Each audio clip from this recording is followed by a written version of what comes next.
Pramuka. Perkenalkan, nama saya Rika Estani Dikariwati. Di video kali ini saya akan menjelaskan tentang materi pioneering. Pioneering adalah bangunan yang terbuat dari tali dan tongkat dengan dasar tali temali dalam pramuka. Dalam sehari-hari, kita sering menganggap bahwa simpul adalah tali temali. Anggapan itu adalah salah. Sebenarnya, tali adalah bendanya, simpul adalah hubungan tali dengan tali satu atau lebih, dan ikatan adalah hubungan tali dengan benda lain seperti tongkat, kayu, dan lain-lain. Macam-macam simpul pramuka ada 10. Yang pertama, simpul ujung tali. Simpul ini digunakan untuk mengikat ujung tali agar tidak terlepas. Yang kedua, simpul mati. Simpul mati digunakan untuk menyambungkan dua utas tali yang sama besar dan sama kering. Yang ketiga, simpul hidup. Simpul ini digunakan untuk menyambung dua utas tali yang sama besar dan sama keadaan kering. Namun, simpul ini sangat mudah untuk dilepaskan. Yang keempat yaitu simpul anyam. Simpul anyam digunakan untuk menyambungkan dua buah utas tali yang sama besar dan dalam keadaan tidak basah. Yang kelima, simpul anyaman berganda. Simpul ini tidak jauh beda dengan simpul anyam. Hanya saja, simpul ini untuk menyambung dua utas tali yang sama besar dan dalam keadaan basah. Yang keenam, simpul erat. Simpul ini digunakan untuk memendekkan tali tanpa harus memotong tali. Yang ketujuh, simpul kembar. Simpul ini digunakan untuk menyambung dua utas tali yang sama besar dan sama licin. Yang kedelapan, simpul kursi. Simpul kursi digunakan untuk menurunkan benda atau orang. Yang kesembilan yaitu simpul penari. Simpul penari digunakan untuk menarik benda yang cukup besar. Yang terakhir yaitu simpul lasso. Simpul lasso digunakan untuk menjerat binatang. Macam-macam ikatan dan fungsinya. Ada 10 juga.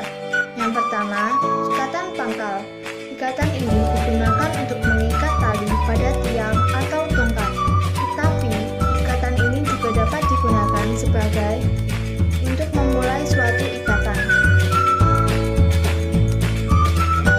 Yang kedua yaitu ikatan tiang.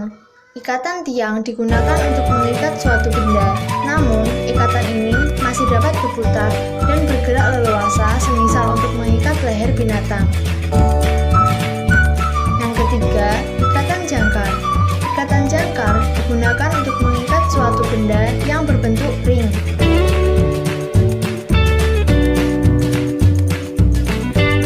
Yang keempat, ikatan tambat. Ikatan ini digunakan untuk menambatkan tali pada suatu tiang atau kayu dengan erat, akan tetapi mudah untuk melepaskannya kembali. Ikatan tambat ini juga dipergunakan untuk menyeret balik dan bahkan ada juga dipergunakan untuk memulai suatu ikatan.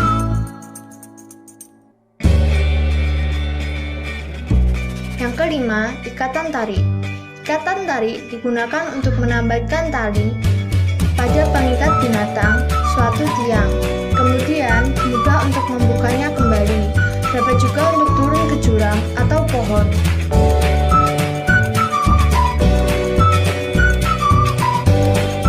Yang keenam, ikatan turki.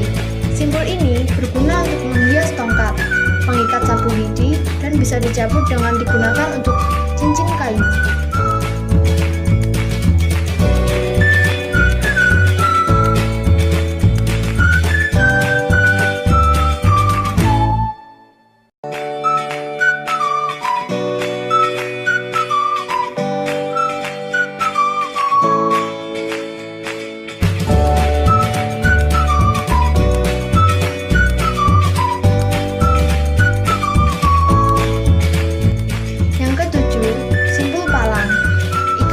Fungsi untuk menautkan dua tongkat pramuka atau kayu yang posisinya saling tegak lurus.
Yang kedelapan, ikatan canggah.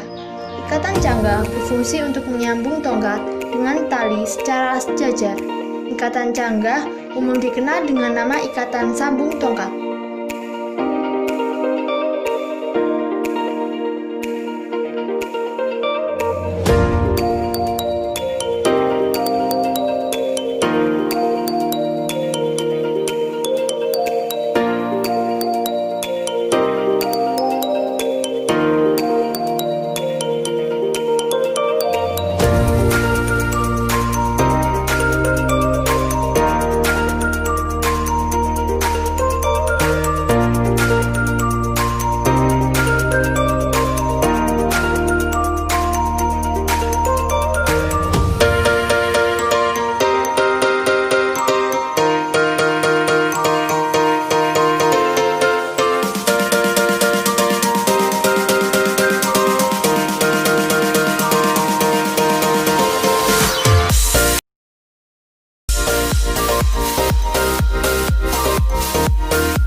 Ikatan silang.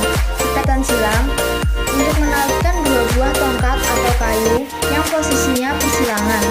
Umumnya, suatu sudut yang berbentuk dari buah tongkat tersebut tidak tegak lurus atau 90 derajat. Jika tegak lurus, gunakanlah ikatan palang.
Yang terakhir adalah ikatan kaki tiga, ikatan yang berguna untuk menggabungkan tiga tongkat atau lebih dengan posisi saling sejajar atau sebagian saling berpelurus.